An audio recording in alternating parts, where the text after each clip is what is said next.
All right, George, so where on earth have we been? It's been, I don't even know how long. Well, I know where I've been. Don't know where you've been.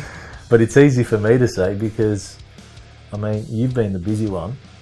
And we obviously do it in the comfort of my workshop. So it's easy for me to be present, but it's hard, obviously, for you to find the time. So, but you're here. Yeah. I've been all over. Yeah. What have I been up to? Where have you been, actually? Tell us. I went up to the Grudge Kings. How was that? That was a good event. They had, some events just, you got to be unlucky with oil downs and accidents. Yeah. But it was a good event. And then I've been up to the Sport Compact Jamboree, Brisbane Jamboree. How was that? That would have been cool. That was good, except the second day... Rained out, unfortunately. Yeah, that's right. True. But I've been to Willowbank, but I haven't been to the Jamboree at Willowbank since 2012. Which is probably one of the last times. Oh, I think I've been a little bit. Yeah. I think 13 or 14, yeah. Before that, I went to like 9 in a row. So... Yeah. Been a while. And then, from there I went to Fiji. It took a couple of weeks off. Oh, yeah, nice. So, that was nice? Bit relaxing? Yeah, 30 degrees every day. And I went to the drags over there. Oh, did ya? In Fiji, right? You never told me that. I was flicking through the paper and they said, there's drags on. I was flying out on the Monday. It was on the Sunday, the day before I flew out. And my father was there. He was showing me, actually. He said, the drags are on. Mm-hmm. And then it was at a place called Pacific Harbour. And I said, where's that? And he said, it's 3 hours drive. But 3 hours drive in Fiji, like it's only 130 kilometres. And it took 3 hours, 15 minutes to get there. Oh, wow. Because the roads are windy and maximum speed on Fiji is 80. Yeah. But you think Australia's bad. Oh my God, you're just driving along, people are just doing 45 in an 80 zone. Jeez. And you can't get around them because the roads are windy. Yeah. And then you come around the corner and it's like Basic Instinct. It's like people are just on the wrong side of the road. There's a lot of cowboys there. Really? But anyway, we get to this place and there's an aerodrome. Yeah. And there is no one there. I'm like, what's going on here? So we went into town. Of course, you ask any local about the drag race and they're just looking at you. What's that?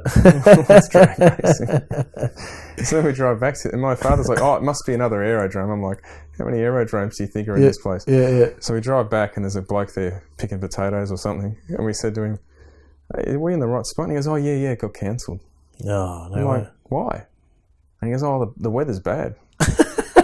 Mind you, it hasn't rained in 3 months, right?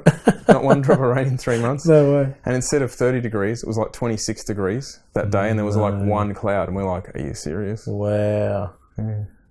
But so you didn't end up getting to see anything? and just got some lunch and turned around and drove home. Wow. Yeah. But I saw some photos in the paper of the previous one. Yeah. Yeah, and there was a guy at the last one with an FG XR6 Turbo. No way. Yeah. Really? Yeah. Wow.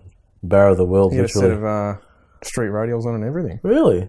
Yeah. I believe, I could be wrong, but I think the track record there is a 10.6. Cool. But this is like, it's like a no prep. Yeah, it'd be nothing there, right? There's nothing there. Loose stones. Wow. But that was a shame. That would have been cool. Yeah. Would have been nice to say something. Mostly if, I mean, I think most cars just have stickers and spoilers, but... yeah, probably. Lots of... Yeah, a lot of Toyotas there. Yeah. Heaps of Toyotas, yeah. Are Isuzus big there as well? Yeah. Yeah. Yeah, a lot of D-Maxes. And Yeah. heaps of dual cabs there now, just fans. Cool. So you didn't say anything. That's awesome. No. But you enjoyed yourself though? Relaxed? Yeah, chilled out? yeah. I'll come back and... Now we're here. Here. What have you been up to? I noticed the old XU6 hasn't got much in it at the moment out the front. Looking worse for wear, mate. Time poor at the moment with that thing. Put it on, not on hold, but I think I've got to prioritise customers' cars and other stuff first before we get stuck into it. But I'm gathering bits. Yeah. Gathering bits and getting ready. I'll do the chop up soon and we'll start tubbing it and caging it, and I hit a dead end with it, you know, just I'm at a point where I've got to start. Yeah. And if I start, I want to keep going. Well, but there's priorities obviously with running a shop first. So we'll do that first. I've got a few projects like that, big projects like I've filmed the whole thing and it's just sitting there. Oh, really? And then the longer you don't do something like that, harder it is to get back to it. Harder it is to get back to it. You kind of forget. It's not in your head. Yeah. And then trying to just make a start is hard. Once you start something. Yeah, I know, and I find that too sometimes with some big projects that I have in the shop. You know, you sort of tuck them aside, like I'll get onto that. I'll just do this quick job first, or I'll do this little one first, and you just keep putting them behind. But then once you actually get started, it flows real well, and that's the problem. That's what I'm worried about with the XG6.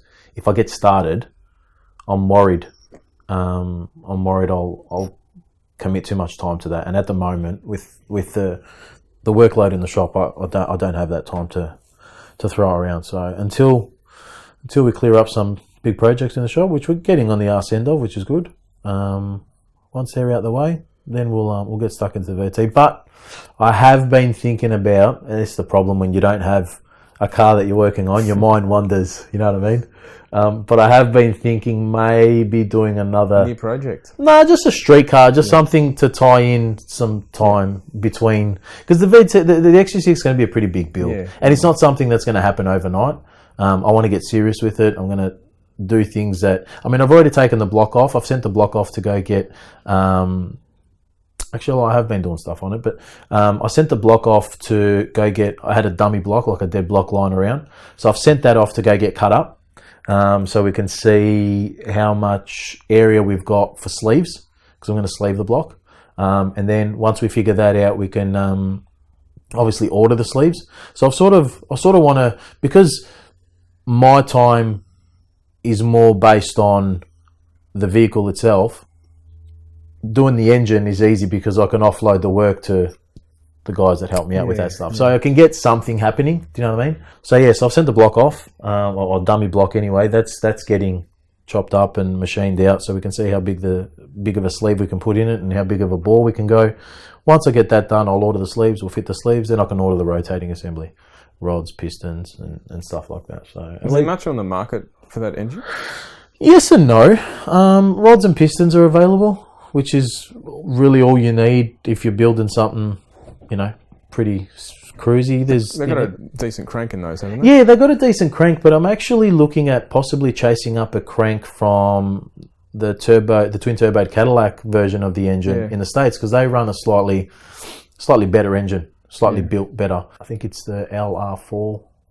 I think is the engine code, but they have a slightly better forged crankshaft available. So I might hit up a couple of the mates in the States, see if they can find me one. If one comes available, I'll probably grab that, and then prep that up, and I'll probably go an alloy rod in this one as well. Yeah. Even as a street car, I'll probably do an alloy. I know people cringe at the thought. There's a lot of guys using alloy rods in street cars now. A lot of the 2J guys in the States. They're using alloy stuff, man, no problem, and they pound on those things. They pound on them. So, I don't know how big of a bore I can go. That's what I'm waiting on. Darden got back to me on a set of sleeves, but it's too expensive. They're just too dear. But that would have bumped up the engine all the way up to a 3.9 litre. I could take the sleeve out too. So 3.6 to 3.9. So I'm not too phased on the literage or the cubes. As long as I've got a good thick sleeve that's going to cop some pounding, that's my main concern. And an alloy rod and a decent crank, and that's it. Studs are available for them, head studs, valve springs, cams, the usual crap. I'll port the heads. So it'd be a basic engine. When I say basic, all right, we're sleeving it and doing all that sort of stuff, but there's nothing fancy about it. Do you know what I mean? And that's it, So I'll chip away at the engine. Been speaking to my turbo supplier, and I figured out which path I'm going to take turbo-wise, and how we're going to travel that way. And then, I've got the game plan. It's done. I know which way I'm going to go with it. Now it just comes down to time and money. So that's pretty much it. Like everything, absolutely. Speaking of more time and money, you got another idea for a street car? Look, I won't. Look, it's just an idea at the moment. Yeah. But I want to do something that's just going to keep us in the media a little bit, something that we can promote. Just something basic, just a little street car, standard engine, turbo thing, something. We'll see. We'll talk more about it in future episodes, but for the moment, it's an idea.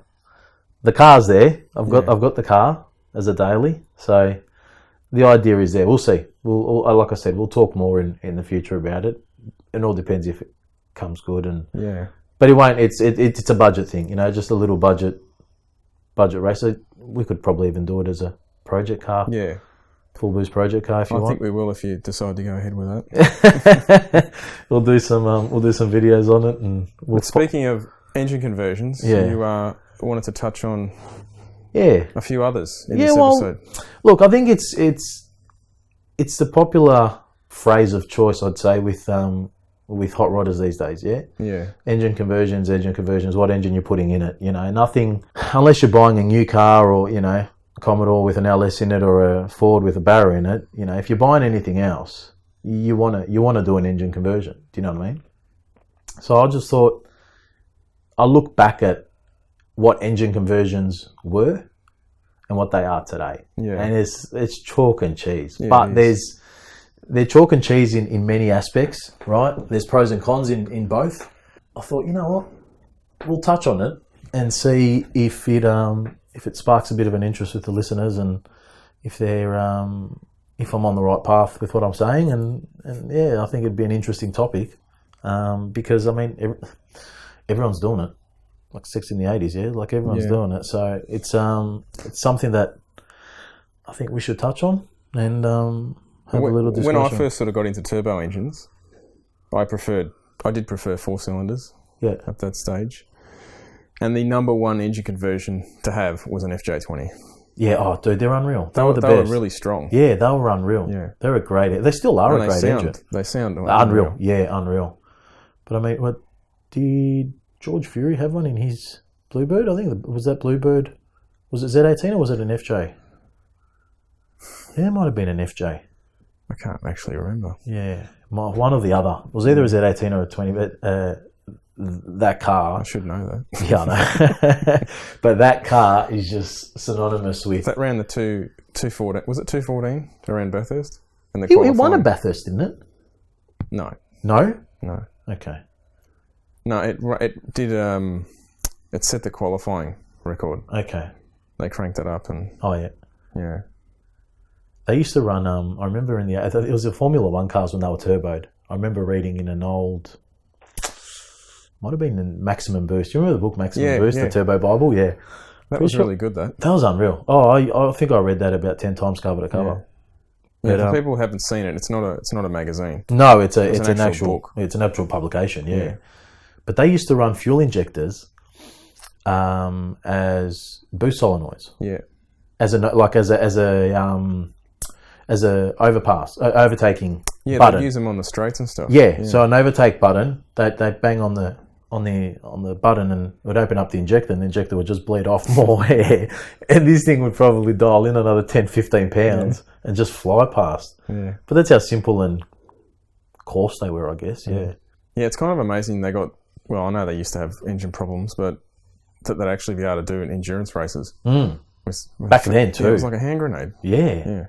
Back then as well. But it was a good era. Yeah. The Z18 was a cool engine. It was. Twin spark. Yep. It was popular. And it was popular with the smaller... I mean, obviously it's a small 4-cylinder, so you're gonna be putting it in a smaller car like your Datsuns and Geminis and stuff like that. But even the Geminis, the Isuzu engine, they're still going strong. They're still going, and they seem to be bulletproof. Yeah. Like if they're making more power. A lot of power. Yeah, they're making unreal power nowadays. But, I mean, you don't see anyone pulling a 1.8 or a 2-litre Isuzu engine out of a Gemini and putting it in anything else. No. But, it's still an engine of choice for certain guys to play with. I mean, Z18 was a cool engine. Yeah, twin spark. What else? There was a few. I mean, the CA18. CA18 was, I reckon, still to this day, a cracker little engine. Yeah. Bulletproof as well. Most engine builders will tell you there's such a better engine than, say, an SR20. SR, correct, yeah. Or being a cast iron block as well, alloy-headed. Yep. They were a pretty cool engine. Nissan had a couple of good other engines as well. Like VG30s are not bad engine. When the earlier ones, which were single cam, they were okay. Was it true the American ones had forged pistons? Is that no right? idea. I wouldn't know. I didn't delve that deep into them. So but then when they moved to single and twin turbo. Okay. Yeah. But then when they moved up to twin cam as well, in the 300 ZXs, they were a nice engine, but quite big. Yeah, they are. They're a big engine. I mean, if you've ever worked on a 300 ZX, Well, I've opened the bonnet. And Oh, mate, I've had to change the turbos on a set, man. I pulled the motor out. It was easier. It was just easier to pull the engine out and change them. You can't do it. It's impossible. They're huge. They're so full, those engines. But this was the reason for the discussion was back then, growing up through that era, we had a far greater variety of engines to choose from. Yeah, so you could open up a Zoo magazine or any Jap sort of importer magazine, or find the Jap importer, and the amount of engines that they had available for the picking, was immense, right? Now there might be a manufacturer, say it's Volkswagen, they might sell 2 different 4-cylinders, but in terms of performance, they've only really got one engine. Yeah, exactly. And they just tune it up or down. Yeah. Effectively for a different model. Yeah. But back then you'd have 4 or 5 absolutely different performance engines. Well, look at the RBs. Yeah. Look at the RBs. I mean, fair enough, RB20 was an earlier variant, right? But then you got your 25 and your 26. Your 25 served X market, and then your 26 was for your GDRs and so forth. So that was obviously the flagship, but the 25 wasn't far off. And then obviously we had the 30s and so forth. But 4-cylinder stuff was flat out. Toyota, how many 4-cylinders did Toyota have? Yep. 4A GZEs, 4A GEs, the 20 valve heads. 20 valve. And then you had your 3T GTEs. You had your 18Rs. You had your... That 20 valve was a really nice looking engine. Yeah, it was. Yeah. Clean. Yeah. Quad throttles on it. That was a nice little engine. And they do some good conversions with that. Like, when I say conversions, they put them into the... like your earlier Model S, like front-wheel drives and even some of the rear-wheel drive stuff. And they are a neat, compact little engine, But this was... This is coming from someone who owns a Subaru, which is arguably the ugliest looking engine. Just spread out as big as possible. Because mine's got a front mount, so then it just makes it even worse. Yeah, it just shows all the... and hoses. As my brother says, they're basically inside out. That's what they look like, don't they? They do. Oh, they're just god-awful. They sound nice though. Don't know. But look, at the end of the day, I was thinking back then, like you could put anything you wanted into anything. And I remember probably one of the coolest cars, I reckon, that sort of, I don't know, made me appreciate engine conversions and the engineering that goes behind it. I don't know if you remember, there was a VL Calais. It was in a Street Commodores magazine, or Commodore Crazy back then, whatever. It was one of those Commodore mags back then, and it was a VL Calais. It was like a burgundy over silver. It had VR GDS wheels on it, and it pretty much had engine and driveline out of an R32. Yeah, or 33 might have been, but yeah, it had GDR drive. So it was 4-wheel drive. Right, it was a 4-wheel drive car. The engineering on it was unbelievable, and I remember the photos of it up on the hoist and looking underneath. And that was that's pretty intense. But, is that the one? I don't know if it was that one or another one, but they even put the 4-wheel steering in. Possibly, there was a couple. Yeah, there was one possibly. That was done into like an LE director or whatever you call it. Like yeah. All-wheel drive. I remember that one. It might have been a light blue color, and it had the rear steering and everything. Okay. Yeah, because I think they just used the floor pan. I think they cut out the floor pan and they just weld them up. But that's massive. You know what I mean? Like, in terms of conversions, that's huge. Mostly back then, when, I think Nisbro might have had something to do with one of those cars. Yeah. But, but that was the thing. Back then, you had a variety of engines. And, we can talk all day about the engines that were available back then. And I mean, for the V8 guys, you either had a Holden 5-litre or you had a small block Chev. There wasn't a lot to pick in the V8, and the Ford guys have always had the same stuff. Yeah, Windsors, Clevos, the usual crap. And people were shoehorning those things into smaller cars as well. Another favourite conversion I used to love seeing, not much of a conversion, but in regards to parts availability and stuff like that, was like an Escort RS 2000 with a Cosworth head on it. Turbo, those sort of things. Yeah, that's nice. That's that's keeping it in the family, but they were a bit pricey. I think pricey. Yeah, well, the parts were hard to get because you're getting them from Britain. It was all Euro stuff. So, although they had a variety of engines But back then, Japanese engines weren't that expensive. No, they weren't. No, that's the thing. That's what I'm saying. You had the ability to buy half cut even. Yeah. You know what I mean? So you could get the half cut. So you've got engine mounts, you've got wiring looms, you've got computers, you've got dashers, and a lot of guys were just throwing a lot of the half cut stuff into their cars and making it all work. But that's the thing. You didn't have the information. You didn't have stuff that was available for that specific car as we do today. So you had a variety of engines. You had a wider choice to pick from, but you had to make everything yourself. And not just that, good luck trying to find a wiring diagram for a 300ZX because you want to use the factory computer and loom out of the 300ZX for a VG30 or something. You know what I mean? Like, good luck. I remember a mate of mine put a 1UZ in his Crusader, and he wanted to just use a standard computer and loom. That was a nightmare. That wasn't that long ago. Do you know what I mean? Like, that was probably 8 years ago now, but still, it wasn't that long ago. But good luck. You try finding a wiring diagram for a Japanese car. You get it. You got to know how to read Japanese too, though. Yeah. A lot of the times back then, people would just put the engine in and use the factory ignition and kind of just lock it up and just run like a fuel-only computer. Yeah. Well, that's why those fuel-only computers were popular back then. I mean, you don't have that stuff now because, I mean, technology has advanced far greater than that. But that was the difference, you know. Like, and as that's where we got stuck. The first engine conversion we did was a 76 Galant with a Mitsubishi Starion engine, a 2-litre 4G63. 4G63, that was their first series cam engine, and that was all factory turbo, the rest of it. But we put an early Microtech on it, and even to this day, I'm just useless with electronics. Yeah. In terms of wiring things, and we never got the car finished. There you go. Yeah. You still got it? No. It'd be a cool car nowadays. You know what happened? The whole car, get this for a bargain, ended up getting traded for a GM M21 manual gearbox. Because my mate broke his gearbox in the Commodore, and the car was traded, and for a gearbox. Wow. It's funny now because I don't know which one's worth more. Because they both have value. If you look at it in today's standards, they both have value, but which one's worth more? But back then, the guy giving us the gearbox, he got the good. I think so. Back then, when M21 back then. But you know what? How you make things work now in the gearbox side of it, we just used the Galant cross member. Yeah. Reversed it 180 and Scorpion gearbox bolted straight in up to that engine. Oh wow. No modifications. Yeah, well, so that's the beauty of the interchangeability. And we found this information in a magazine, of all things. There you go. There's no internet.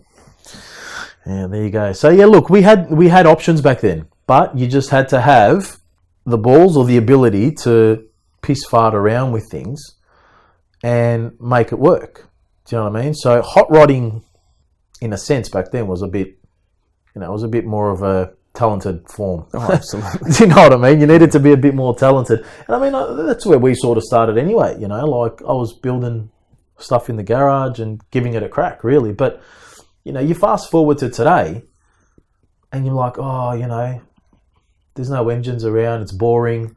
It's either LS this or Barra this or Bang & RB in this or a 2J in that. It's the same old crap. But you know what? It is. But everyone's doing it. Do you know what I mean? Everyone's grabbing a car in their garage and hot rodding, you know, whether they're, you know, on their phones or on the computer and buying parts online, and the stuff's getting delivered, and at night they go and they tinker and they play. Good on them. Because, I mean, that's what drives our industry. Yeah. Do you know what I mean? Because at the end of the day, they can put the stuff together, but then, you know, they got to come to a shop like mine or something and then we've got to tune it and stuff like that, or help them along the way with other fabrication parts. And things are more expensive because your donor car is more expensive if you're buying an older engine. That's more expensive, but it's easier to do it. Yeah. Like, how much easier is it now to get an aftermarket computer and make it work? Not hard at all. For what you do, compared to what we used to have to do. Yeah. That side of it's a lot easier. Well, EFI in general is a lot more flexible too. Yeah. The way they've made it, you know. But I see a lot of people, some guy, let's say he's got a BMW and he's put an LS in it and everyone's bagging him online. And I think, well, you know, don't you think cost? Yeah. That's the number one factor when building a car is money. Absolutely it is. We're not all made of money. No. And if we were, we wouldn't be putting an LS in a Beamer. But if he can buy in a conversion kit and it's easily done, and like to go and buy some old exotic BMW engine, it might cost a fortune. Absolutely. It's cheaper sometimes to do a conversion. And you know what result you're going to get. Absolutely. Well, that's the thing. It's a far better engine. Like I see guys that are playing with I might spark a bit of anger with this, but I still see guys playing with the 5 litres, the Holden 5 litres, and it's just like I've actually had a car come in for an LS conversion, and I had to pull the engine out. It boggled my mind how we used to work on these things. You know, like these things were popular. Like they're just boat anchors. They're so big and they're so. You're looking at an LS and it's compact and it's alloy and it's light and it's functional, and you know most of the bolts are metric. You know, like. You're not chasing your tail, but now a lot of people are wanting to retain a standard engine because it almost seems unique. Yeah, absolutely. That's the thing. Factory engine in there. Well, you know, there's probably more Commodores running around with LSs than there is 5 litres nowadays. Yeah. You know what I mean? But that's the thing. You know, there is people. The majority of the guys that I deal with that are still playing with the 5 litre stuff, they say it to me all the time. Stuff that LS crap, like you know. Old school or whatever. You know, I don't want to be like everyone else. You know. Yeah, they do sound better. They do. They are do far greater sounding engine than an LS will ever be. You know, if you buy yourself whatever, let's just say you get given a car, or you want to buy it, you want a little project, you want a project that you want to do for yourself, with your mates, with your kids, whatever, right? And you go and you find yourself a Commodore. Doesn't matter what it is, right? VN, VR, VS, VK. You got some money, you find a nice clean car, right? You put it in the garage, you pull the motor out. You jump online, you buy a conversion kit. Yeah. Conversion kit. Like that wasn't a word you could use pre-LS days. Do you know what I mean? Conversion kit. Like, you know, so you've got engine mounts, you've got starter relocation, you've got trans mounts, you've got extractors, you've got wiring looms, you've got the whole kit caboodle. Yeah. To get this thing in and basically running. It takes the, you know, the work out of it. No, it does. And it makes conversions so much easier. That's where we're at today. You know, everyone's like, oh, you know, another LS conversion or another Barra conversion. But, I mean, unless you're prepared to... In Australia, though, like, in their defence, an LS and a Barra are so cheap. They are cheap. And that's the thing. Compared to everything else. Absolutely. Absolutely. And you know, everything's available. Like, I see a lot of people comparing 2JZs. Like, realistically, what are you paying for a good 2JZ now? Oh, it'd be in Australia. In Australia, a complete engine, turbo engine. Yep. Oh, it'd be north of 25, $3,000.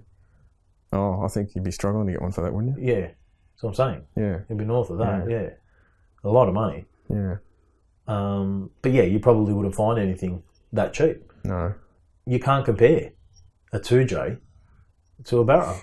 Even if you want to go to an FG F6 Barra engine, which make good power. They hold. They're a great engine. Great engine. Even you know you're going to pay a couple of grand for that. Yeah. I saw one online. I was just. But it's not much money. No, but I saw a brand new one for like $2.5 grand. New engine. It's just brand new, just long engine. Yeah, brand new. I think he bought it. New old stock sort of thing, and he bought it for something, and he goes, "I'm not using it anymore." $2.5 Yeah. I'm like, compared to what you spend on your whole build of a car, where the $2.5 goes nowhere. Nothing. Yeah, nowhere. No. But then you know, if you want to buy a good LS, like a lot of guys want to, you know, the 5.7s are a bit haggard now. You pick up a 5.7 litre for under $1,000. But then the guys that want to buy 6 litres, you're spending $2, $3, $4,000. They're still fetching good money, the 6 litres. You know what I mean? So, are they cheap? Still $2, $3,000 or $3, $4,000 in the scheme of things for a 6 litre. That's going to hold its value anyway. The engine holds its value regardless. The rest of the kit doesn't cost much. You know, for $15,000, you got yourself a nice clean old car with a new engine. What's one engine you'd like to use that you haven't used? I should say that I haven't used. Yeah. You know what? There's probably a heap that I would love to play with, but same thing. It's just money, and you'd like to see more of a market support for that sort of stuff. But it's the popularity thing too. Yeah. It's like the chicken or the egg. Like you mentioned before, that one FZ engine. Unless people start using it, there's not going to be a Well, we're seeing a lot of the pro car guys using it and going fast with them. Going fast. That usually leads to people thinking, hey, I might put one of them on my street car. But correct. But it also leads to development of parts, which then become available. I've always liked, and they are a good little engine. The VR6 engines out of the VWs, they're a strange engine. They sound cool. They sound cool. They're a strange engine, but they're pretty cool. Yeah. They work really, really well. They're a V6 with... They're a straight 6. They're a 10-degree V6 with one cylinder head. One cylinder head. That's not a V6. 10 or 15 degrees, somewhere there. They're pretty cool, though. Yeah. But, I mean, if you could shoehorn something like that in a smaller big engine too, aren't they? Like a 3.2, I think they are, yeah. That's cool, man. Yeah. I think they came in 2.8 and 3.2. Yeah.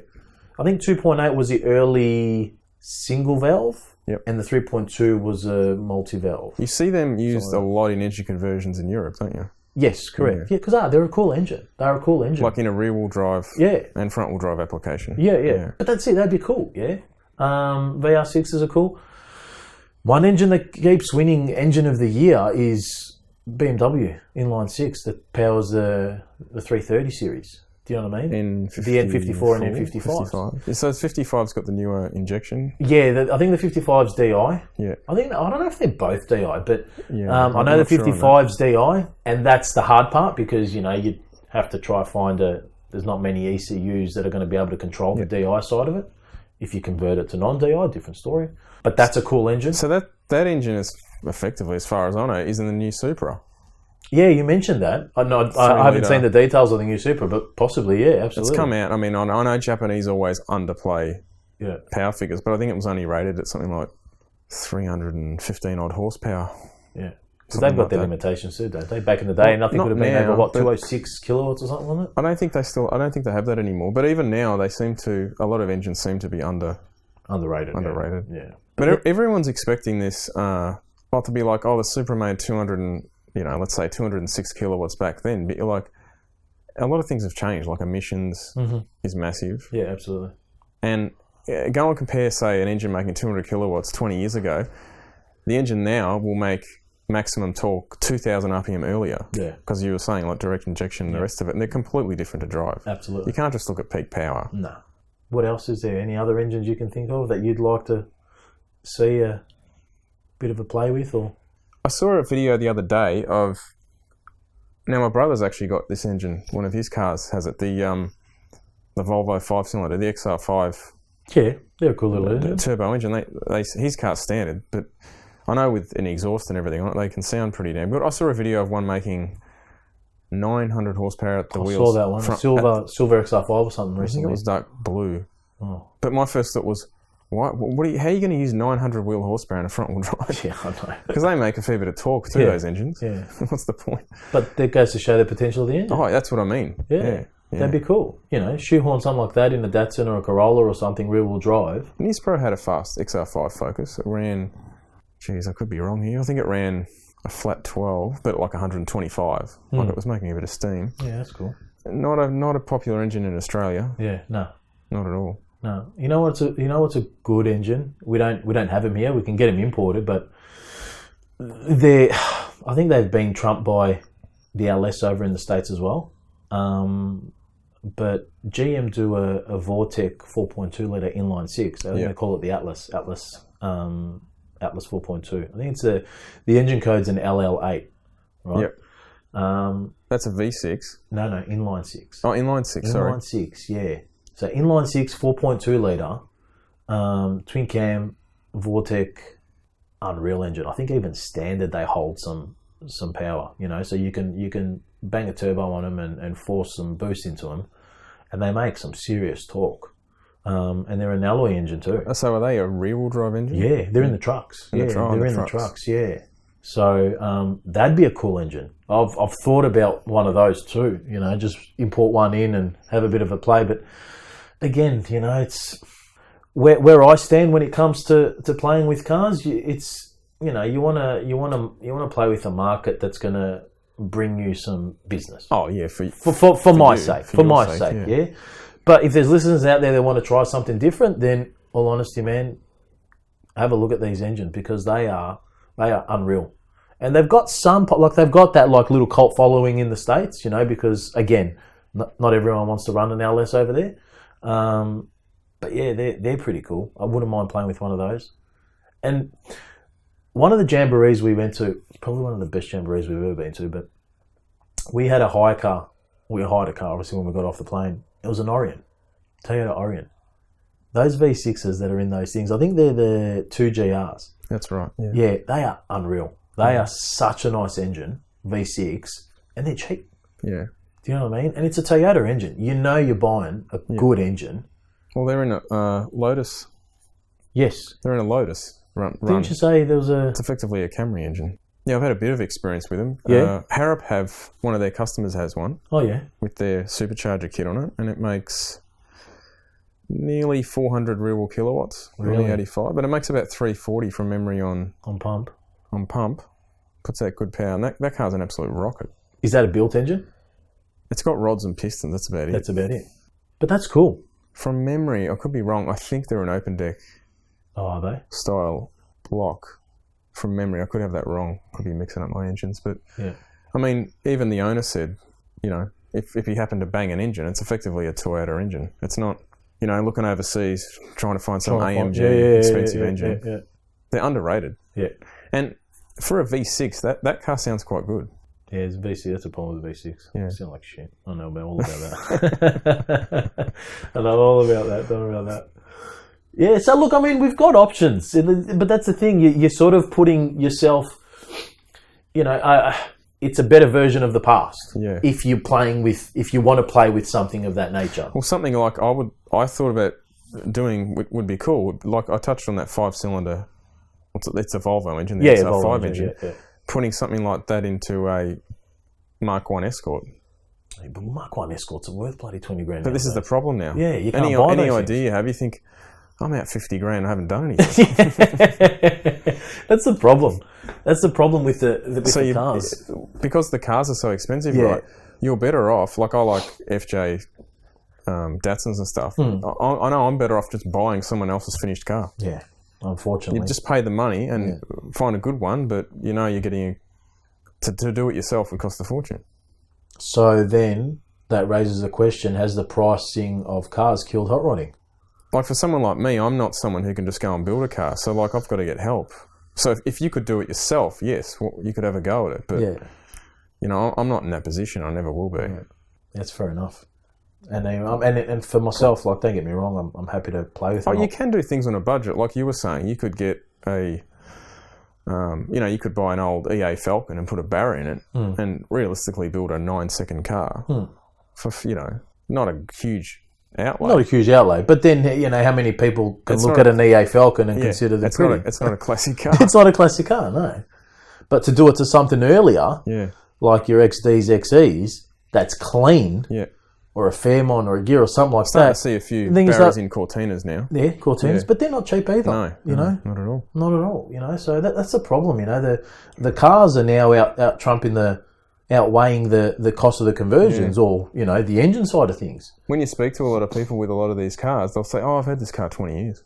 Correct. Yeah. Yeah, and I've just changed the engine. Yeah, pretty much. Yeah, because they get bored and they just don't want to do something different and they bang a different engine in it. Yeah, but see, that's the thing. You can't budget a conversion or a project on an older car anymore because the canvas itself is costing too much just to start the thing. Just to get the car, assuming you buy something, it's probably going to need body work. Yeah, well, that's the thing, and you know, that's expensive. Exactly, engine work's easier to do than body work. Some guys are handy and can do that stuff themselves, and you know they can find a clapped out, rusted out classic car and you know repair it and paint it themselves. But you know, like for me. The thought of I've got to paint my VT, and it's a freaking VT Commodore, and you know, just the thought and the money involved to do that, it just bothers me. You know, it's just like, oh bloody hell, I should have found something that's already painted. Do you know what I mean?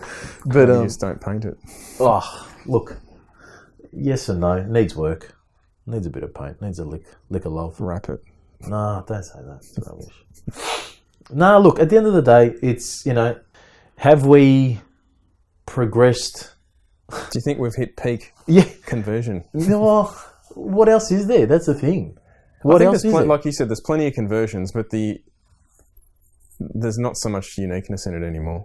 No, it's all a matter of... And I think it's just come down to money.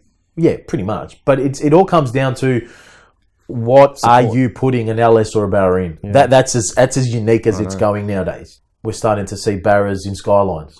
The whole Barra, Barrage or Barra of the World thing, it's only really, I reckon, been the last 18 to 24 months. Yeah. Before, probably 3 years ago, you didn't see that many. No. And now it's just exploded. Yeah. Because they're starting to make some serious power. Yeah. And I think a lot of guys are realising, sort of like the LSs, LSs weren't really, I mean, when they first got introduced, no one was doing conversions with them, right? But then once people started turbocharging them and seeing what a standard engine can do, that's when you start seeing the conversions, because people are like, oh, you know what, instead of doing it in a 2,000 kilo car, I'll do it in a lighter car and standard engine this and standard engine that. And I think with the Barras, since, people have realised what a standard engine, how much power it can handle. They work out what a set of head studs, and it'll generally put up with X amount of power. Correct. So all of a sudden, it's just like, oh, I should put that in my Cortina or something and, just dial it up and see what it does. Or go grab a gas engine, and just do the same thing. It's a bit high comp, E85 it, dial it up, see what it does. If you put it in something light and you run a 9, well, hey, you've got a 9-second car. It's nothing to sneeze at. But that's the thing. You can't do that with any other engine. Not really. Regardless of availability, the parts aren't there for it. But who's to say that, a 2GR out of an Orion or a Camry, if you grab it, put it in a car and dial it up, like the 3RZs. The 3RZ? The 4-cylinder? Yeah, the 3RZ, the 2.7 litre. Mate, no one knew about those things. No. And they were everywhere. You know what I reckon, maybe about 6 or 7 years ago, I think someone in Queensland had one at a dyno day, and they made something ridiculous, like 800 or 900 horsepower. And people were like, what the hell? And I swear that one car, all of a sudden everyone started looking at these engines. Yeah. Well, there's because you got the cubes of a 6-cylinder. Yeah, 2.7 litre, 4-cylinder, twin. What were they? They were like a twin inlet.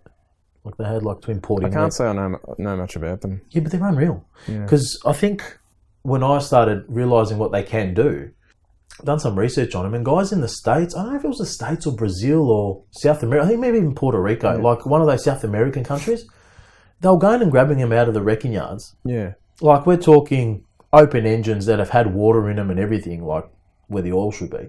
And they were literally just banging them in little cars, little Puerto Rican things, put 30 pounds of boost in standard engines, and they're making like, 700-800 horsepower, no problem. Yeah. They're an unreal engine. And you know what? Yeah. How many Hiluxes are out there with them? They're not cheap though. Yeah. You try to look for one, you can't find them that cheap. They're still a couple of grand because they're in a Hilux. But they're a good little engine. Well, Chris Tate, he's at the Jamboree. He's S14. So he had... Is it the white one? Or was white? It was white. It was blue, then it was white. So that's run 6s. Yeah, exactly.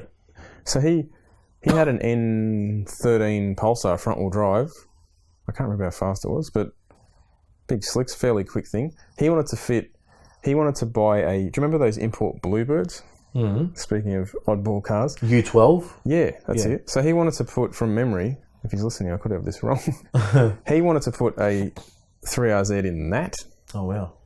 And Paul Stanek from JPC had an S14 drag car with a 3RZ in it, unfinished. Yeah. I said, he had some engines. I said, ring him up. I think he'll sell you the engine. So he went to see him, ended up buying the car. Okay, so that's the car he's got now. Yeah. Cool. So and he's persisted and kept going, and that's run a few 6-second passes. Question actually, talking about Stanek, he's popped up again recently at somewhere. Has that thing still got a VG in it or not? Has it gone to an RB? No, he ran an 8.0 and about 176 from memory, and that was a D-stroked engine. D-stroked what, RB? No, VG. It was only a 2.7 litre. Now I could be wrong again. It's funny how you'd kind of remember and half forget things at the same time. From memory, I think they had a 2.7 litre crank for boat racing available. Okay. That's why it was smaller capacity, not to rev it harder. Okay. To do with motorsport. So that engine ran 8.0, and then he actually fitted... I went down there one day, he had a Barra sitting in it. Oh, wow. Then he pulled it out and put an RB in it, single cam. Yeah. I said, why are you putting the RB in it? And he made a good point. He goes, look, we've already got a heap of parts developed for this engine. Fair enough. Let's do that. And he's had that out recently, running, I think, 760s. Yeah, because I was saying I've seen it out when I was racing. But they've sort of had it on low boost. Okay. So probably just needs to go to a... Because he's had that car for years. Oh, yeah. It's a beautiful looking car. Yeah, it is, yeah. Yeah. It's one of the few cars... You know how that flip-flop paint... It hasn't dated on that car. It suits it. Yeah, the chameleon. Yeah. Yeah. Yeah, it's a beautiful looking car. It's got that old school... Yeah. Well, I mean, it is an old school... It is old school car, yeah. Door slammer. But I like how it doesn't look slippery, if you know what I mean. Yeah. I know what you mean. I know what you mean, yeah. Yeah, no, that's a cool car. It's a really cool car. It is a cool car, but it's good to see it out again. It is, yeah. And I like the fact it's still got the single cam engine in it because that car had a single cam RB30. I mean, I know it's a drag car, but the road going car. Yeah, it had a single cam RB30. Yeah, VG30, yeah. It would have been good if you kept the VG in it, persisted with it, but then same thing again. It's like you said, but they probably have more customers. Absolutely. RB customers, that's it. You go out, you run a number, your RB guys will be knocking on the door on Monday morning. Yeah. That's how it works, yeah. Yeah, and those guys have been making huge horsepower out of RBs for years. For a long time. A long time. They're almost pioneers in it, man, you know, so good on them. Conversions have changed. They have. They have changed, you know, and it all depends how... But also as well, you don't... Back in the day, you kind of had to do an engine conversion to have a fast car. Well, there wasn't anything available that had a good power plant in it. No, not really. Not really. Anything... and if it did, it was usually a heavy car. Actually, not... What cars did have a good power plant in them? VLs were the only cars back then. That's why they were so popular. Yeah, you're right. That was it. That was it. And like when I, first got my license, they were quite expensive. Yeah. I wanted one. I couldn't afford one. So people generally bought something cheaper, and you had no imports, so that wasn't around. But nowadays, you don't really need to do an engine conversion. No. For most people, and they can just drive it to work, and they've got a quick car. Well, that's the thing. You go to a car yard, you pick up an FG, and you can do your usual mods. Same thing again. It's hot rodding as such, but no conversion.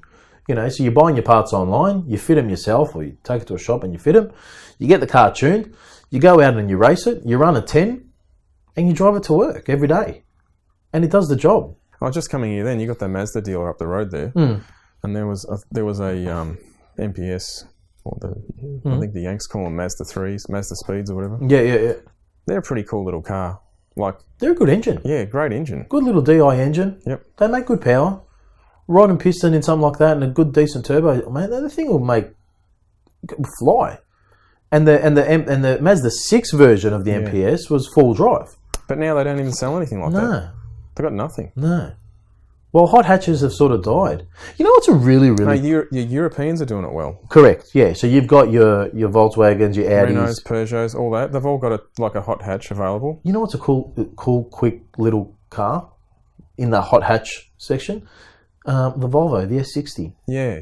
The T5s, whatever. They fly, man. They're an unreal little package too. And they're cheap. They go cheap as well. Good to play with one of those. But Renault have just released the new Megane. Yeah. It's only a 1.8 litre, 224 kilowatts. That's unreal though. Yeah, I mean that's... DI engine as well, yeah. 300 horsepower out of a small engine. That's pretty good. I guess we still have those hot hatches. And all of those European in Australia do not hold their value. So if you're not in a rush to buy a car, you can buy a 5-year-old European hot hatch. Cheap. Yeah, really cheap. Yeah, you're right. Well, that's why I think the S60s have gone so cheap, because they don't last on the market too much. Because once their market time is over, they depreciate pretty quickly. Shocking. Because there's no want for them. No, absolutely not. I'm always looking at... you love your hot hatches, eh? I'm always looking for a good deal. I had one of my mates roll up today with his C63. I looked at that and I'm like, oh, good price. Nice car. All done. I've chopped and changed cars quite a bit in the last 6 or 7 years. I don't hang on to them. I'm sort of due for a new car at the moment, but I don't know if I'll go there. You like your X's though? No, I'm not a Subaru person at all. Really? No. That Subaru I bought, I just wanted a wagon, and I didn't really want a Commodore. Yeah, fair enough. But you're always posting your Subaru stuff. I pictured you as a... No. I would have bought an Evo if you could buy a wagon any day of the week over a Subaru. Look, I don't mind the sound of the Subaru. They do sound nice though. With the system on them, they sound nice. Yeah, look, I don't dislike them, but like my engine at the moment, I'm sort of at the point where if I screw a bit more into it, it probably let go. It probably, at the very least, it'll do a head gasket. Wow. But what do? Do you build an engine, or I know Mighty Car Mods do it, but I like the idea of putting a 6-cylinder in it because I've had a look in the States. It's not a great deal of work to get it in there. The Subaru 6-cylinder, 3.6 litre. That's massive. You think that'd go nice in that car? Yeah. All-wheel drive. Yeah. Standard STI gearbox. Torque, yes. You know, maybe that's something I'd like to do. As a conversion. And it's not. I mean, I'm not saying it's other people have done it. It doesn't mean you can't do it. Yeah, it's it. The other option is, you know, a 4-cylinder Subaru engine, they're pretty highly strung. Yeah. Like, I prefer to have something with a bit more torque. And the EJ20 and 25s, they're almost like the VN V6s, you know, like they're an age-old engine, you know what I mean? They've just, over time, just been slightly improved. It's amazing that they still sell an EJ25 in a current Subaru. But granted, have you driven an 86 at all? Or an FA20? I had. They just got no character. Yeah. There's no boxer note at all. It just sounds like an inline. And that's my gripe. A lot of European cars like Golfs, Renaults, whatever, like my Renault, they sound like shit. Do you know what I mean? They just... you never put your foot down and go, oh, cool. There's a few whistles, a few pops. None of that shit. Nah. It just leaves a lot to be desired for. Yeah, they all sound the same. You don't hear them and go, oh, that's a Renault engine. You know what I mean? Yeah. Actually, you know what I did have on the dyno a couple of weeks back, actually? It was Friday night, and a mate of ours rolled up. He's got an M5, the V10 in it. Yeah? And it's got like it's got like a rear exhaust on it, like rear mufflers and that. And that sounds unreal. Like that thing. They didn't sell them for very long, did they? No. But they're unreal. Yeah. That's an unreal car. Engine and package and the scream. Now, there's a conversion. You've seen a few people shoehorn them into E30s and stuff. Yeah. Yeah, but see, what's one of those things worth? Oh. I'd hate to know. I mean, even in Europe, they must be worth money because the donor car's expensive. Absolutely. You're still paying 30-40K for the car. Yeah. I know those, we were talking about the gearboxes and those things. They're a manual gearbox that's automatically driven. Yeah. Like it's got an automatic clutch in it. And apparently like 1 or 2 burnouts in those things and you're up for 10 grand for a clutch. Like they cost. One of those engines would be cool. Actually, you know what would be a cool... Actually, you know what? One engine I would love to play with is a Viper V10. Yeah. Shoehorn one of those in the Commodore and just put I've never been in a Viper. I've never been in a Viper either, but... Don't they rev to like 4 grand? Yeah, but they've made like 2,000 horse by then. No, but you hear them going down the track and they're just like... But they just sound like this... They're just... They almost sound like they've got a CVT transmission. Just one gear. Just doing nothing. You don't even hear the engines, the revs go up. No, I was watching. They're a strange car, aren't they? Yeah. They're like they remind me like a modern take on, say, an old Cobra. Correct, Shelby, yeah. Because they're just like... They do look a bit like a wild car. There was one not long ago that I was following a bit of a build on. Purple one from the States. Can't remember the company that done it.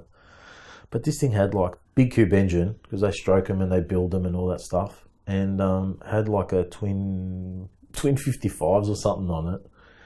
And the thing was making like 1900 horse on a roller dyno. I mean, it's over there, States, whatever, but like unreal power. I think it was running like mid-7s. A street car. Yeah, that's crazy. Street car, man. You know, like unreal. But that would be cool. You shoehorn one of those in a Commodore. Even standard, you know, they make... I can't remember what they make. They make like 400-500 odd horse. NA. Twin turbo, something like that. V10. Big cube engine. I think, well, 8 litre something. 8.4. Something like I don't know if they were all 8.4s or whether they grew. I can't remember. I don't know if they grew, but I know they got better. Yeah, they got better. I think cylinder head design was better and intake manifolds and stuff like that. But they're a cool engine. And you know what? Every now and again you have a brain fart and you're like, oh, I'm going to buy one. And you jump online and there's guys selling them here. You know, you can find an engine for like 8 grand. 8-9 grand. There was an engine in Queensland. Thought about it. I photographed one years ago. I used to do some work for Chrysler Action, and I photographed one in a Charger. Oh yeah, Viper engine. Yeah, that's cool. But see, same thing again. Like, if you've got a charger Yeah, of course, yeah. or an old school, Like you said, just to buy the engine and a car now, it's a fair bit of money. and it's $50,000, dude. And that's if you find a nice, cheap one. One car I haven't driven, a friend's selling one, is a 3000 GT or a GTO Mitsubishi. Yeah, And now they're effectively a Magna engine. correct. With actually. twin turbos. TDO4 turbos, I think, Yeah. on them. But I might take his for a drive. Maybe he's not asking that much money for it. I've looked at it and thought, maybe I should just buy that. I like buying cars. What colour? It's silver, I think. Because they're unreal in black. Yeah. I remember a friend of mine in Perth when I was over His in is the Perth. later model one with the... Because you remember they kind of banned pop-up headlights? Yep. And they had to all change. But the first one kind of looks like a Testarossa. Yeah. With that And front the end, wing and wing. and the But then, grills. Yeah, the later ones, they almost look... I would say they look Americanized, if you know what I mean. Yeah. I know what you mean. Yeah. But his is the later model one. But I think, normally if you buy a later model car, they fix the bugs, but usually they add shit. I'm pretty sure in the later model ones, they took stuff out of the car. Okay. Because it was a bit over-engineered and they probably want to bring the cost down. Nice car though. But yeah, nice car, but they're just a bit impractical. Like, Yeah. two-door and... Not a lot of cabin space. No. A full drive. Yeah. But apparently they make awesome track cars. They would. Absolutely, Compared they to would. the price of GDRs now, Absolutely. apparently they're pretty good on the track. You could probably find them as a track import only, cheap as well if you wanted a track car. And like the Nissan, they've got four-wheel steer and some trick suspension going on. And No, they're a nice car. They're wide. Good wheelbase on them. Good wide wheelbase. That handle unreal. Mostly being four-wheel drive. Yeah. So they've got a cool dashboard too. Yeah. They've kind of got a modern take on a 70s style, Z-type dashboard. Yep. Yeah. Yeah, they are nice. Like, I've been in lots of cars, but you start thinking about there's plenty of cars I haven't been in. Oh, yeah. I'm the same. Yeah. I mean, you've probably had a chance to be in more cars, but I don't, I get to see a little bit too. I always enjoy, I still reckon a good car, a value for money, I don't know if it's value for money, but I still reckon an FG G6E. It's a nice car. Yep. Well made. They don't have a LSD, do they? That's the only thing. Big deal. I mean, shit, what's one of those things worth to put in? But they drive nicer, wouldn't they? But they're such a nice look. But they actually drive really nice. They're very comfortable.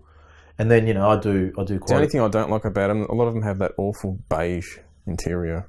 You call it awful, I don't mind it. I don't know if it's the old man in me coming out, but... No, look, black on black. Yeah. Yeah, black trim and black with a nice... I mean, I reckon they're a nice car. They're well made. I think a lot of the VF HSV, like if we're talking newer cars, VF HSV, like I do a few of those at tunes and cams and stuff They're like nice that. inside. They're beautiful. Yeah. They're actually well made. They drive nice. They're a nice looking car. VF, I think Holden got right. Oh, absolutely. If you take like a VF HSV for a drive and you think it's a real shame they stop making these. Yeah, exactly. Absolutely. They are such a nice car. Yeah. In regards to the smaller cars, I don't do a lot of them, so I don't really get a chance to throw them around a bit, Actually, you know what I did drive the other day? I had a customer bring in a car for a service. It was a F30 BMW, so 2012, 328i. Yeah. It's got a little... Are they the twin charge things? 4-cylinder? It's a 4-cylinder. Could be twin charged. I think it was only turboed. Only turbo. I think it was only turboed. DI. They're not a bad looking car. Not a bad looking car. Yeah. This thing flew. Yeah. I'm like, whoa. I did not expect that from that car. And it's not a light car either. Yeah. Although a 3 Series is a 3 Series. But it wasn't a light car. And this thing's a 4-cylinder, 2-litre, unreal little package. And man, just compact, torquey. But all these late model 4-cylinders, if people haven't driven, take one for a drive. They'll make like maximum torque at 1600 RPM. Yeah, they're unreal. Yeah. Like the torque out of this thing, because it's DI. Yeah.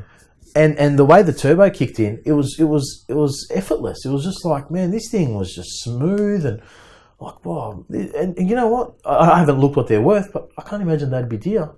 As a daily driver, they'd be a nice car. Leather, sunroof, usual appointments, like it's a nice car. I mean, I know every car has problems, but the last year I have been told of so many people having issues with BMWs. Oh, really?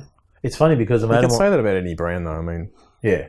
But I don't know, it's funny how you get, it goes in waves.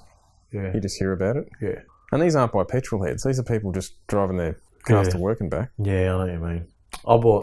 I personally wonder in Australia, like especially in European cars, whether it's taking it back to the dealer. Yeah. Like I think if you have, sometimes you've got to take it to a specialist workshop, heavily experienced, where you haven't got an apprentice at a dealer working on the car, and they just overlook stuff. Yeah, well, that was my dilemma with. I bought my wife a Merc recently, and they get you. You know, it's just like, oh, you got to bring it back in for servicing because, you know, get more value on it on trade-in, and, you know, you can't sell it because everyone looks at it and they don't see you know, Mercedes servicing it and blah blah blah. And I thought, you know, we had like a capped price servicing, so I thought I'll see how it goes, whatever. So I took it in. I got stung like $800 odd for like the second service, and obviously the guy that was looking after it, you know, that was behind the counter, didn't realise I know half the stuff what they're doing, you know. And I said, oh, you know, what did you have to do to it? I was like, oh, we changed this and changed that, and we had to do this and we had to do that, and we had to change the brake fluid. I said, oh, when you change the brake fluid, I said, did you guys just suck it out and top it up, or you actually fully bled it? Oh, no, we fully bled it. I said, all right, okay, no worries. I said, so effectively, it's a minor service, right, because you changed my oils. I don't think you even changed the air filter. You put oil and oil filter in the car. A lot of them don't change the oil filter. Oh. They do it every second service. Yeah, God knows anyway. Why would you do that? Who knows? And they charge you $800 odd, and that's capped price. I said, what's the regular price of this service? He's like, oh, $1,200 odd. I'm like, mate, no wonder you want us to come back. Yeah. That's where you make your money. Oh, yeah. That's where they make their money. They make their money on the servicing, not on selling the car. Not at all.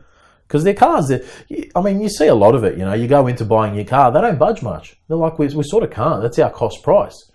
Fair enough. They probably can't because they want you to come back for the servicing. New cars are cheap now. That's what, well, to a degree they are, yeah. And I said, mate, stuff that, man. I said, if I don't trade it in by the next service, I'm going to service it myself. Like, seriously, I'm not paying $800 odd for $50 oil in the thing. Mate, these guys are making a killing. So, but then they've got you by the balls because you have to get them to service it in order to keep your warranty. Well, it's not really the warranty. They said to me, because I quizzed them when I originally bought the car. I said, you know, can I service it myself? Yeah, but what it is they give you the option of the buyback. So when it comes time to move it up, you can just literally drive in, and there's more value in if they've serviced it, they give you a set price. Yeah. That set price has already been determined when we bought the car. And they say, you know what, we'll give you this much. When you come in, no questions asked, you walk out with the new one. That's it. It's just changeover, you know. As long as, you know, the thing's not smashed up and blah, blah, blah. There's all these little checks, right? But if it all checks out, you walk in, and one of the things was we prefer that if it's been serviced by us. Yeah. Well, no worry, of course, because you've made a bloody profit on me on the servicing. So I'll see. I don't know. I thought to myself, I'm not paying, because the next one's like $1,500, man. They're freaking oils. They're not doing anything. I'm like, no, stuff this, man. I'll do it myself. Logbook, ProFlow logbook servicing. Now, one engine we haven't touched on are the Honda motors. Yes, VTEC, yeah. And they're cracker. They're all right. But you know what's a cool little... And I was actually looking at one last night. You know what I'd love to do? An S2000. Honda S2000 with a Barra. That would be cool. Because they've got this massively long front end. Like they've got the... What are they? F20? F20A? F20As or whatever else. C, whatever, yeah. And they're tiny. They handle like the kind of snap... They're not the most well-balanced car. Oh, they're not? No. Like if you drive something like, say, like a Mazda RX-8, to me, it's a far more balanced car than something like... Like, they're a cool car, but there's a reason why a lot of people don't use them, say, in time attack. No, they'll use a Civic. Well, Civic's a good car, though. Yeah. Civic's got a wide wheelbase, and they handle really well. But you're right with the bonnet. Yeah. They look like they should have a bigger engine in it. Yeah, because you open it up and it's all airbox. And then you've got an engine down the back somewhere. Have you seen some of those crazy carbon airboxes that are as big as the engine? Yeah, absolutely. And they'll mount the turbo like east-west in front of the engine. I've seen one. I had like a customer, or another workshop that was buying some parts off me. He done one years ago. And he put and they're putting big turbos on these things. You know, they're putting like S400 frame bogies on them. And those things are compression to the shithouse too. They run like 12, 13 to 1 comp. Yeah, they're banging turbos on them E85 and dialing them up, and I think you get plugins for them, and like it's unreal. Like they're a cool car. There's a channel in the States, a YouTube channel called the Boosted Boys or Boosted Boys. Have you ever seen that? No, I haven't. They mainly do Honda stuff. Okay. But it's all hands-on, like engine conversions, hotting up. It's not just ferry floss. It's, you know, they make power out of stuff and they go race it, and they've got a thing called a Honda-Roo. So they've got a, say, 2003, 2004 STI. Yeah. Rip the Nugget boxer engine out and put in a, I think it's a 2. Over there, you can buy like a 2.4. I think is it out of the Odyssey? It's a 2.4 litre VTEC. Yes. I guess it's like a Barra. As far as I know, they're cheap. Yeah, they are cheap, because I think we've got him in the HRVs or the CRVs here. And they put the VTEC heads on top of them. Yep. So they've mounted that in the car. And it sits, because you've got to think about how a Subaru engine sits all the way forward, because you've only got 2 cylinders on each side. So you put a 4-cylinder inline, the engine, it's like, it almost looks like there's a foot between the back of the motor and the firewall. It looks strange. Yeah. They've got an eBay, they've just put a dodgy sort of manifold with a $400 eBay turbo on it. Yeah. Took it to the racetrack, 11.3 to 125. That's killer. You know how much work you got to do to a Subaru to run 125? But see, that's funny because... It just sounds funny because the guy's like banging... It's got that Honda limiter sound. Yeah. But it's all-wheel drive, you know. Yeah. Squatting. But see, I remember the last time I raced at Calder, in the staging lanes, there was a car just up ahead or just behind, and I thought, well, that's pretty cool. It was an this guy's obviously local... S13 Sylvia with one of those... TNT garage, yeah. Yeah, is it TNT's car, is it? Yeah. There you go. And that's got the that's the 2 litre. The 2 litre. I think it's the newer... I was getting mixed up with the engine codes. Maybe K24. Sorry, K, you're right. It was a K24. K20. Yes. I think it's a K20, that one. K20, there you go. Yeah. That made... I don't know if it's built or not now, but it was standard. So high comp. They were like 11 to 1. Turbocharged like 8 or 9 pounds of boost, and it made like 280 kilowatts. That's good, man. With the wheels. That's unreal. But it put up with it. And it will, though. Yeah. If you tune them right. Yeah. That's the beauty of the VTEC. If you tune it right, it can hold. The comp's not the issue. Because I remember, because that's another thing too. Like, because I had the Swifts back in the day, we're following the front wheel drive guys in the States, and back then, pretty much the pioneer of front-wheel drive racing was Stephen Papadakis. And he had the Civics, right? And he had the early CRXs and the earlier Civics, right? And he was shoehorning H22s out of the Preludes in them, you're right? Yeah. But same thing again. Those guys pioneered high-comp turbo engines, right? And they were running 13, 14, 15 to 1 comp and banging 40, 50 pounds of boost in these things. And that's back then, C16, there was no E85, probably methanol. They really pushed the front-wheel drive stuff back then. They were going fast, man. And that's the thing. You could buy, and even today, you can still buy the billet mounts to put a H22 into a CRX or an EG or EK Civic. You can do that. That's a cool conversion too. The first time I went to the States was 2003, and I went to a sport compact meet at Englishtown, and I remember seeing a Civic standing on the start line, like right on the start line, and it banged out 182 mile an hour. Whoa. And I was just like, back 15 years ago, and I was just like, what the... Wow. For the front wheel drive, you know, it's just amazing. Yeah, it's amazing. And I interviewed Papadakis. Oh, did you? At that event, really nice guy. He's a nice guy, yeah. He does the drifting now. Oh, does he? Yeah. Because he was in pro cars a bit. He went into pro cars. Toyota. He's got a Toyota rear-wheel drive Corolla, I think it is. Okay. Or his team. I don't think he drives it. Because he moved to pro cars. He was doing the Hondas in a rear-wheel drive format as a pro car in sport compact back then. That's right, yeah. Because one of the videos that I've got of an Alloy Tech, Tom Hartford, what was his name? Matt Hartford. Yeah. It was a side-by-side 6-second pass with him and Papadakis, He had a Celica back then. But he races pro stock, doesn't he? Matt Hartford does, yeah. So he was racing. He's a pro stock racer, yeah. One engine that's popular, at Jamboree, there was a dragster, and I walked up to it and it had a compound turbo. Mm-hmm. So it was hard. I glanced at it. You couldn't see the rocker cover much because it was sort of covered in pipes. Mm-hmm. And I briefly said to the bloke, is that an Ecotec? And he goes, you spotted it. Not many people do because you couldn't see a whole lot. Mm-hmm. And I said, these used to be huge in the States. The four-cylinder Ecotec. Four-cylinder Ecotec. Yep. And he goes, this is one of those engines. Yeah. We got this built from the US, and strange sounding with the compound turbo. It was hard to describe. Like normally on an engine, you either hear the intake spool or the exhaust. You don't usually... This you could hear both at once. Okay. Stationary. Yeah. So it was like when it was doing a burnout, because normally when a car does a burnout, right, you only hear the exhaust and the engine revving. You don't really hear the intake side of it. But you hear the intake side of it, say when a car's on a trans brake. Yep. So you could hear that while it was doing a burnout. It's hard to describe. Yeah. I think I know what you mean. Yeah. I can't remember what it ran. I think it was in the 7s. But that's cool. They were popular too back then. But they were up against the Hondas. They were. They were up against the Hondas back then. That's what they were doing. You could buy a 1,000 horsepower engine package from GM. Yeah. Could you imagine just flicking... And I had a catalogue. You could just check what you wanted. Could you imagine going to Holden and saying, just give me a 1,000 horsepower LS? Not even an LS. It's a four-cylinder you're talking about. Four-cylinder, yeah. Give me a Camry engine. Yeah, no. So speaking of Camiras, I had... Speaking of, I don't want to speak about them. Years ago, we had a CE chassis Mirage. So it's like a 96 Mitsubishi Mirage, and we bought a half cut, Evo 7 or Evo 8 half cut. That's a good conversion. Yeah, 4G63. Yeah. And we were going to race it, so we put a funny car roll cage in it. The thing was lightweight, had traction bars, everything. Cool. Cut the guards to put some big tyres on it, and we put it was all dummied up. The car never finished, but we knew to go fast, you have to have an auto.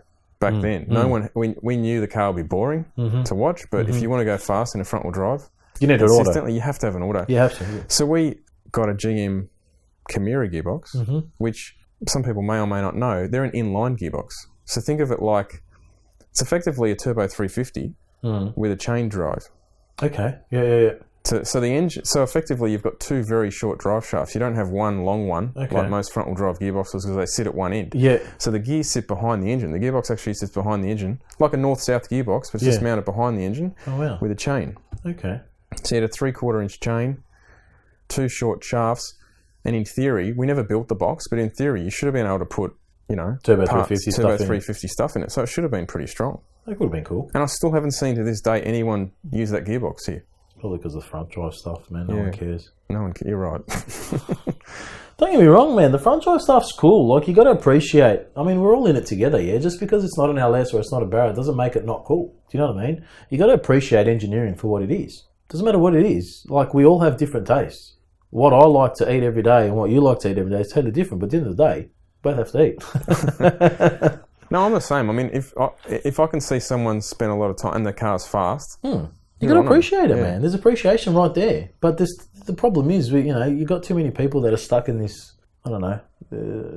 If it's not LS, it's rubbish. It's just like, stuff your Fords or stuff this or stuff that. No, that's crap, mate. You can't all be the same. No, and that's why, look, to be honest, a lot of the guys with Barras get a bad name. Yeah, and that's why there's so many memes on the internet. Tune and make 1,000 horsepower. Exactly. Because it's like. Yes, they are good bang for buck, but some of us like cars that aren't Barras, that are nimble. Yeah, they go around corners. I'm sorry, a Falcon doesn't do that. God knows how many of those comments I got on the videos you used to do in my car. I remember I went for a ride in a Barra, and it's because they make good torque, right? But because it's such a broad torque band, you kind of don't get. Like one thing, if you've got a laggy four-cylinder, it can actually feel fast because it's laggy. And it comes on. In a rush, right? Yeah. But I went for a ride, this is a long time ago, I went for a ride in a Barra and I'm like, it gets up to speed pretty quick, but not ultra fast. So I said, what's done to this? And the person said, this has got 320 at the wheels. I'm like, 320? I would have said it had 200. Even though, it is going along quick because it's torquey, but there's no rush. There's no rush because the car weighs so much. The car weighs so much, and you've got an auto behind it. It's got a really broad torque band. But I mean, that's why they're good to drive. Yeah, correct. Good for overtaking. Yeah, of course. But that's the thing. There's no rush when you're closer to the ground and you're in something a bit smaller. And I think we talked about it. Yeah. Back we were talking about my Swift days. It's just it feels faster because there's more of an experience. They're usually noisier too, aren't they? Smaller cars. Yeah, bad. You hear all the rocks hitting everything. But same thing again. I don't know. I'm due for a new car. When I say new car, I'm looking for another daily. Yeah. You know what I'm surprised people haven't done? I've seen a few people do it in Queensland, not so much here, is have an all-wheel drive Falcon. BA, BF, FG. Yeah. There's a few floating around Queensland. Well, they've been done. Yeah. Really? Use the territory parts and some other bits. Oh, that's true. The territory parts would work, yeah. Oh, yeah, that'd be pretty cool. Because you wouldn't be adding... You've already got a heavy car, right? Yeah. It's a capable engine. So a bit more weight. I mean, geez, look at Starthy's territory. Exactly. But you got something that's much lower to the ground. Yeah. More streamlined. It should cut through the air a lot better. Yeah, true. Has he cracked the 9 yet? Oh, yeah. He's gone 9... Okay. 6 or 9.7. Oh, wow, okay. Like 145. Wow. I've actually been looking... Actually, I lie. I've actually been looking at a turbo territory as a daily. Yeah, but just for towing But for towing and everything. Towing and family stuff. We're just looking at... No, not... You know, you do the usual they stuff. They didn't make that many of them, though, did they? No. I mean, the F6Xs are nice. Yeah. You know, because they come as a 7-seater. Yeah. And you know what it's like. You got two baby seats in the back nowadays. I know. It takes you know, like how many more people can you fit in the car? Mm. You know, you want to take the family out. Oh, sorry, you got to take your own car. We've got a little tribe going on here. But if you've got a 7-seater, you can throw someone in the back or whatever. You know, it's a little bit more practical. Yeah. I didn't realise until a while ago how few they actually sold. Yeah, there wasn't a lot of them. By the time, remember, a lot of people asked for it, and then by the time Ford released it, it had almost gotten past. The car was old. Mm. Well, not old, I shouldn't say that, but they didn't get onto it early because they didn't release the turbo model when the Territory came out. No, they had because a lot of the BA version of the Territory, which was your first Series SY, I think it was, never came turboed, and that was the ones with the BTR 4-speed. But when the BF version came out, they brought out the turbo with a ZF because all the turboed Territories are ZF as well. So I thought, why hasn't someone done like an all-wheel drive Barra in XDXE? That'd be cool. Because you can put a big tyre, a rear-wheel drive, and it'll go just as quick. It's still going to go fast. A lot of these guys are getting to the point now where they can't hook up. How not even so much that, it's just something different.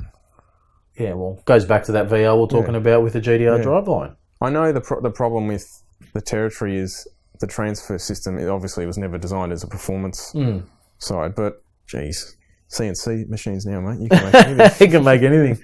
It's actually funny because I saw one, because I've been looking for them, I saw a hotted up one recently, and the guy had converted it to rear-wheel drive only. Yeah. I don't know if that's a common thing. Okay. He converted it to rear-wheel drive. Like, I think he just pissed the front section off, and he'd put some power through it. You know, it had a heap of stuff done to it. Yeah. Who knows if the transfer case has been giving him grief or maybe front diffs issues. Who knows? His stuff is still full drive, yeah. Yeah. Okay. Yeah. There you go. So now look, the variety's still there. There's heaps you can do. You got to have the imagination, I guess.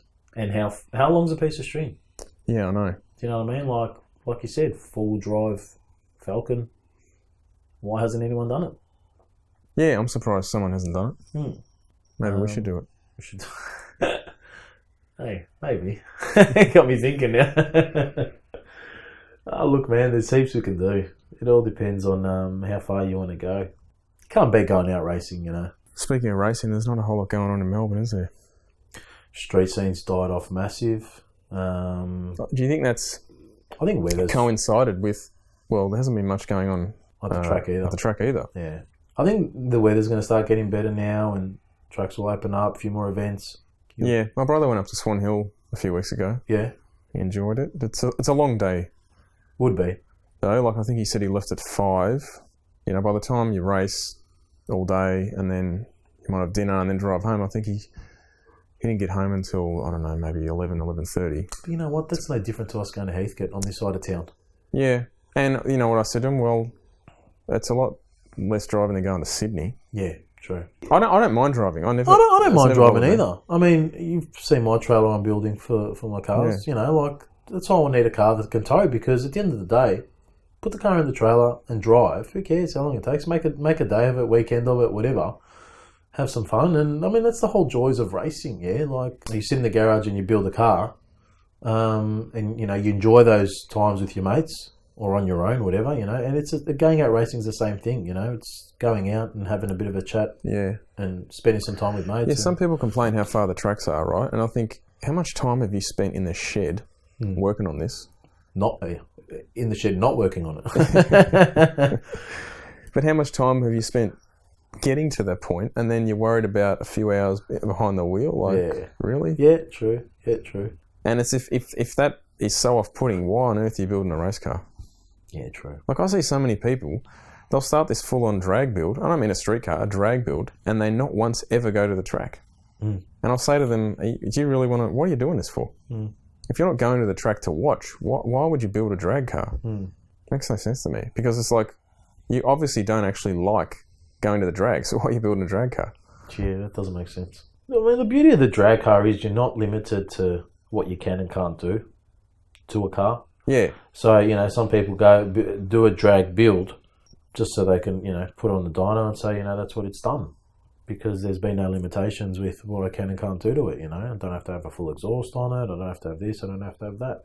Anyway, I think we've been rabbiting on long enough. I think so. I think it's a good little chat we've had today. I think it's time to wrap up and bring in some metal. Bring in some metal. See y'all. All right. I think until then, we'll see you next episode. See you guys. Cheers. Bye.